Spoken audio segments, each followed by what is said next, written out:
আসসালামু আলাইকুম। Lifestyle with বউ শাশুড়ি পেজের পক্ষ থেকে আপনাদেরকে জানাচ্ছি স্বাগতম। আশা করি আপনারা সবাই ভালো আছেন। আলহামদুলিল্লাহ, আল্লাহর রহমতেও আপনাদের দোয়ায় আমরাও ভালো আছি। আমি আজকে গরুর মাংস ভুনা করব, তাই ভাবলাম আপনাদের সাথে একটু শেয়ার করি। আমি প্রেসার কুকার বসিয়ে দিয়েছি, এর মধ্যে তেলও দিয়ে দিয়েছি। এখন আমি কিছু আস্ত গরম মশলা এখন দিয়ে দিব তেলের মধ্যে।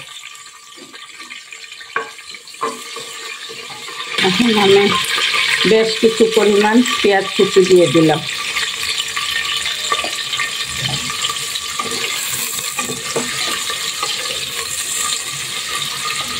পেঁয়াজ নরম হতে থাক, এইদিকে আমি মাংস ধুয়ে ফেলি। আমার মাংস 1 কেজির উপরে, সেজন্য আমি একটু বাটা পেঁয়াজও দিব।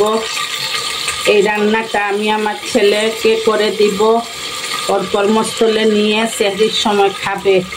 ছেলে মানুষ তো রান্না করে খেতে সমস্যা হয়, সেজন্য আমি ওরে রান্না করেই দিয়ে দেই। এর জন্য একটু গ্রেভি বেশি করে দিতে হয়, আর আমার এই ছেলে একটু গ্রেভি বেশি খায়। 1 টুকরা মাংস হলেই হয়, 1 টুকরা মাছ হলেই হয়, ওর গ্রেভি লাগে অনেক। সেজন্য আমি একটু পেঁয়াজের পরিমাণ বেশি দিয়ে দিচ্ছি। আদা বাটা উঁচু করে 1 চামচ দিয়ে দিলাম, আর রসুন বাটা 1 চামচ দিয়ে দিলাম।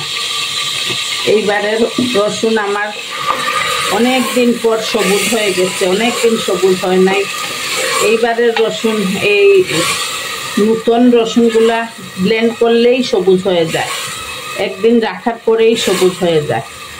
এখন আমি মশলা খুব ভালো করে ভাজবো, সাথে সাথে আমি পরিমাণ মতো লবণ, হলুদের গুঁড়ো, মরিচের গুঁড়ো, ধনিয়ার গুঁড়ো, জিরার গুঁড়ো দিয়ে দিব। ছেলে খাবে তো, বড় মানুষ, সেজন্য একটু জাল দিব, মরিচ একটু বাড়িয়ে দিব। পরিমাণ মতো লবণ, হলুদের গুঁড়ো, মরিচের গুঁড়ো, ধনিয়ার গুঁড়ো ও জিরার গুঁড়ো দিয়ে দিয়েছি। এই দেখেন আমার মশলা, অনেক মশলা দিয়েছি, কারণ ছেলে আগেই তো বললাম গ্রেভি পছন্দ করে, ঝুল দিব না, এক জায়গা থেকে আরেক জায়গায় নিয়ে যাবে। এটা আমার ছেলের জন্য রান্না করতেছি। দোয়া করবেন যেন রান্নাটা ভালো হয়, আমার ছেলে খেয়ে যেন ভালো করে রোজা রাখতে পারে। 2টো টমেটো আমি কেটে দিয়েছি। আমার কষানো হয়ে গিয়েছে মশলা, এখন আমি মাংস দিয়ে দিব। এই দেখেন মাংস 1 কেজির উপরে আছে। রান্না হয়ে গেলে ঠান্ডা করে বক্সে ভরে ফ্রোজেন করে রাখবো। 2 দিন ফ্রিজে রেখে দিলেই হয়ে যাবে, তারপরে আমার ছেলে নিতে পারবে।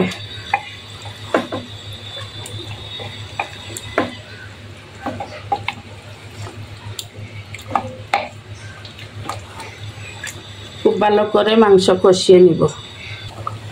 মাংস আমার কষানো হয়ে গিয়েছে, এখন ঢাকনা বন্ধ করে আমি 4টা সিটি দিয়ে দিব। 4টা সিটি দিয়ে দেখবো মাংস সিদ্ধ হয়েছে কিনা। যদি দেখি সিদ্ধ হয়ে গেছে, তাহলে গরম মশলার গুঁড়া দিয়ে নামিয়ে নিব, আর যদি দেখি সিদ্ধ হয় নাই, তাইলে আরো 2টো সিটি দিয়ে দিব।